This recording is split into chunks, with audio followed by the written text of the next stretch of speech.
Boy, howdy, boys and girls, men and women of all ages and walks of life. Welcome once again to Randy's Guitar Shop. Thanks, Robert. Well, you guys, we have a whole different kind of thing for you today. We have my good friend Mike Tonn here, and he is going to talk about this guitar and some other stuff. Mike is the author of this book I keep telling you guys to buy. You got to get out there. You got to get it, especially if you're a Fender guy. I don't know about Gibson guys. You think they want this book? I'm not sure. Anyways, guys, thanks for coming over, Mike. And he has brought one of the cool guitars that's inside of this book that a lot of people probably don't even know about. You know, I mean, just your standard everyday guy walking down the street. What's that guitar called there, Mike? That would be called a SoCal Speed Shop replica guitar. Sweet. All right. Well, let me start off by asking Mike, you know, kind of, what was the inspiration for your book? Because I know you worked at Fender. Well, in my job, I ended up as the marketing manager. Okay. The marketing manager for Fender electric guitars and basses. Essentially, you're responsible for bringing new products and managing the overall assortment of the Fender electric guitar and bass assortment. Cool. How long did you work there? I started off as the Squire guy my first year, and then became the Fender guy the second year, but I was there a total of really only 4 years. Okay. And I think you asked about the basis of the book. I think when you are headlong into doing that job, you are literally documenting everything because you have to. Mm-hmm.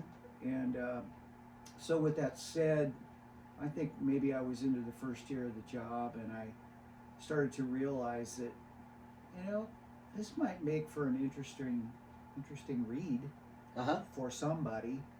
And the more I thought about it, and the more I looked around at other books of this nature, I realized that none of them that I saw were actually written from the person doing it. And so I thought, this could be an interesting read for someone. That's awesome. So anyways, and you were working there at Fender, and you became involved with artists, is that correct? Absolutely. I remember at the time my boss, Richard McDonald, saying to me, we have to revisit our current artists and show them some love. And we need to continue to work on a younger demographic as well. Okay. And so who were some of the artists you worked with? Well, I can't say that Eric Johnson was a new, younger artist, but I did work pretty closely with him to develop his signature model. Prior to that, Mike Tonn, the bass player for Green Day. Okay. We worked on a signature model bass for him. All that stuff's in the book. And I mean, there were a number of people, Buddy Guy, John Mayer, Tony Franklin is one of the world's best fretless bass players in the world. Yeah, that's great. Yeah, that's way cool. So, and you would just have to interact with these guys and figure out from them telling you what they wanted, then you'd have to figure out how to give it to them, kind of. How to make that happen, put it that way. Pretty much. Sweet. Did you have to travel a lot or anything like that when you were, getting these things made? Or put it this way, did they make them all in the United States? No. Okay.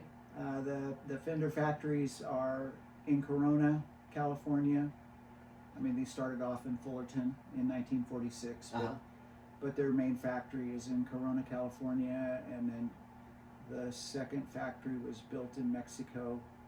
I forget what year, in the 80s. It's in the book somewhere, but that's the Ensenada factory. Okay. And at that time, the owner, Bill Schultz, was talking to me about considering putting the Fender name on guitars from Korea. Okay. Because the Korean market still always made really nice instruments. So that was so that sort of answers that question. Yes. Okay. At that time, we were just beginning to put the Fender logo onto Stuff products. made there. Stuff made there. So you didn't really have to ever mess around with Japan or Indonesia or any of those places, just because we all know they were making stuff there, and especially in Japan. I mean, they've been kind of famous for being super, Correct. high quality ones. Yeah, and it doesn't address this guitar because this guitar's made in Korea, but elsewhere in the book there's many models that I had the luxury of simply bringing them into the United States when they were built at Fender Japan. Okay. And they make, and you're right, they make great instruments. So yeah, is there a name? Is it like a Court factory or something like that? No. Because I know there was what's that one that's really famous that used to make everybody's guitars for a long time? Oh man, sorry about that, guys. It slipped my mind, but it seemed like if you went back behind the scenes, this guitar and that guitar and that guitar, they were all made by this one factory, put it that way.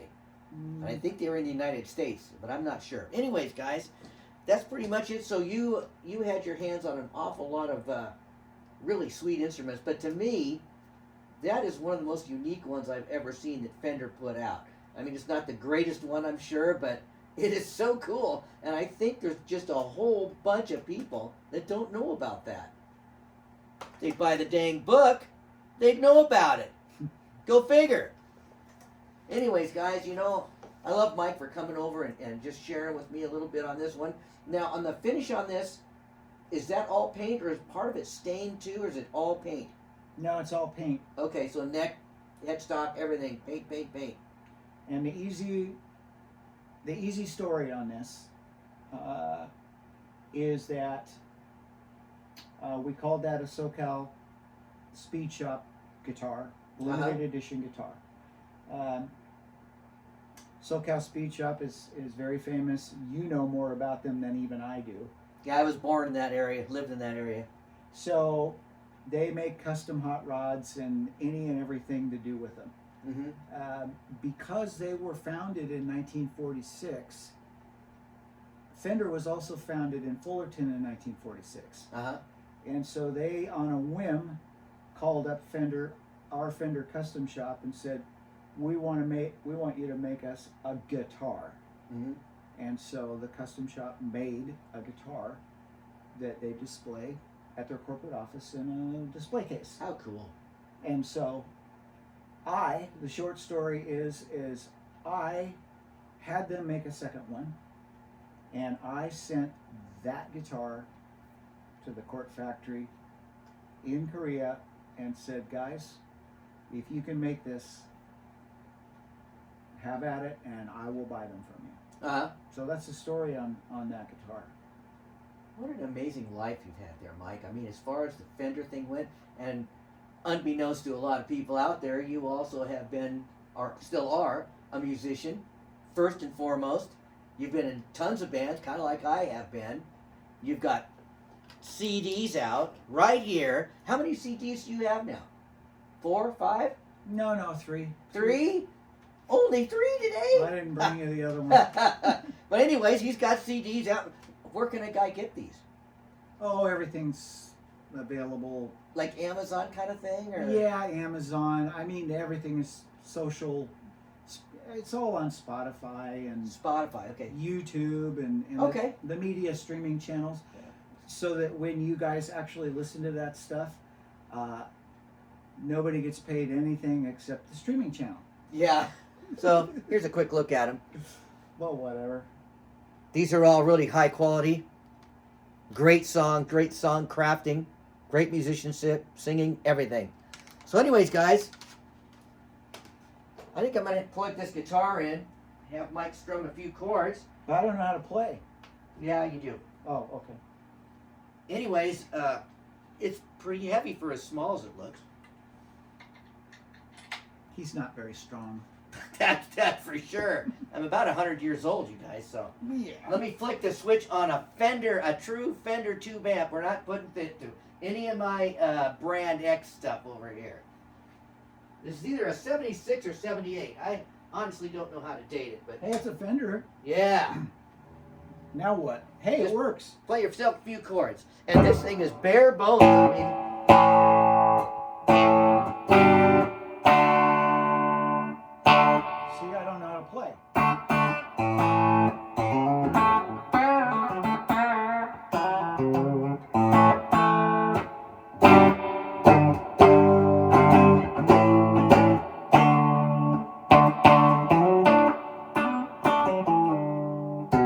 so what's it feel like to play a painted neck? Is it just the same, or is it strange at all? I guess the back's, yeah, not really. Because it's satin, it's not like Right. It's not like what do you call it? Lacquer. Yeah, Lacquer would be a bit stickier. yeah. It's not gloss, in other words. Correct. Now, were the actual ones that were made, were they satin also, or were they gloss? No, they were just like this. Okay, gotcha. The only difference that between this particular guitar and the one you see in the book is the logo, the SoCal logo. Okay, So this is actually the prototype. This was the one that when they sent it back and I took it out of the box and I looked at it and I was blown away uh-huh. because of how well they did it. I Uh-huh. said, let's do it. And How many do you think they made? I think we made a total of 600 of these. So there's not a ton of them out there then. I've seen one or two of them out there. Uh-huh.